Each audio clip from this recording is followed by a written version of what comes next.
Bonjour, bonjour, bonjour, mes chers frères, pauvres Zamboanguissa. Ce que j'allais lui dire ce matin, mon frère. Tu es champion d'Italie, on ne parle pas de toi, on ne fait pas tes commentaires partout dans les réseaux sociaux, mais par contre, on fait les commentaires de ton frère, qui est plutôt de l'Inter et qui est quatrième au championnat. Et voilà. Mais toi, tu es champion d'Italie, tu vois, et titulaire. Et voilà, et on ne parle pas beaucoup de toi. Tu ne retiens pas l'attention. Tu sais très bien pourquoi. Tu sais très bien pourquoi. Parce qu'on aurait voulu que, voilà, tu sois dans le camp des boycotteurs de Samuel Eto'o et sa bande. Mais comme tu n'as pas fait le bon sens pour toi, le sens de la patrie, de la nation, servir la nation, être au-dessus des polémiques, voilà, tu as su balayer ça de tes mains. Rappelle-toi, quand tu es allé en Coupe du Monde, pauvre Zamboanguissa, chaque geste que tu faisais, on scrutait un commentaire et tout. On voulait justement que tu dises mouf à Samuel et tout, que tu craches à son visage et tout.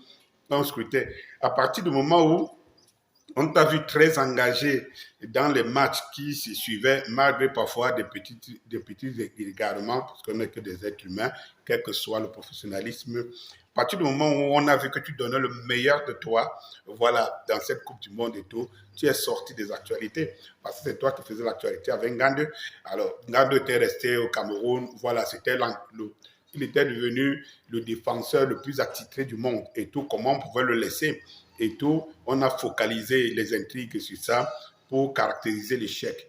Et par la suite, on a créé autour de tout cela une polémique qui pouvait te mettre très mal à l'aise et qui pouvait, comme tu n'étais pas là-bas, comme Ngande n'était pas parti, que toi, tu pouvais porter le flambeau de la rébellion. Et qu'est-ce que sais-je encore? Comme ça ne s'est pas passé, on a oublié qu'il y avait quelqu'un qui était bien outillé, qui était vraiment bien placé, qu'on a réussi à retourner, André Onana, qui pouvait poignarder son propre père, celui qui a fait tout pour lui sur le dos, au profit des gens qui, eux, enterrent le football dont vous décriez tous ensemble, tous les jours, au profit de quelqu'un, fut-il ministre, qui nous a montré une image ici de chambre témoin 5 étoiles que vous n'avez jamais vue.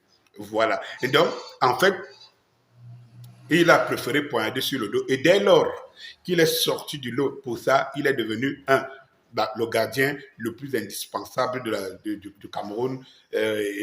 Alors que quelques temps avant, au Cameroun, après la Coupe d'Afrique, même après le premier match de qualification, c'était quelqu'un qu'on traînait dans la bouille ici et qu'on disait non, il encaisse beaucoup, et il est meilleur peut-être gardien en Europe, mais il n'est pas ici. Mais il est subitement devenu meilleur parce que lui, il a accepté de jouer le jeu qu'on attendait que tu joues.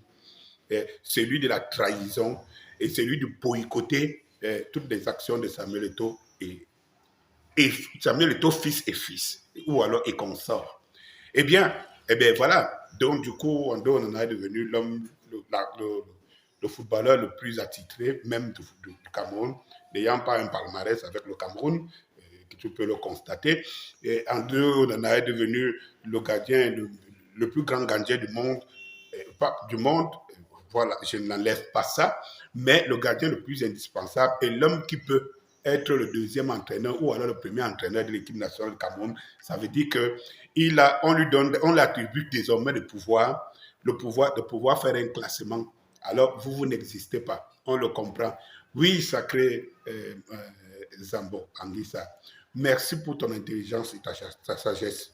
Il y aura toujours des gens, des Camerounais pour reconnaître la grandeur des hommes.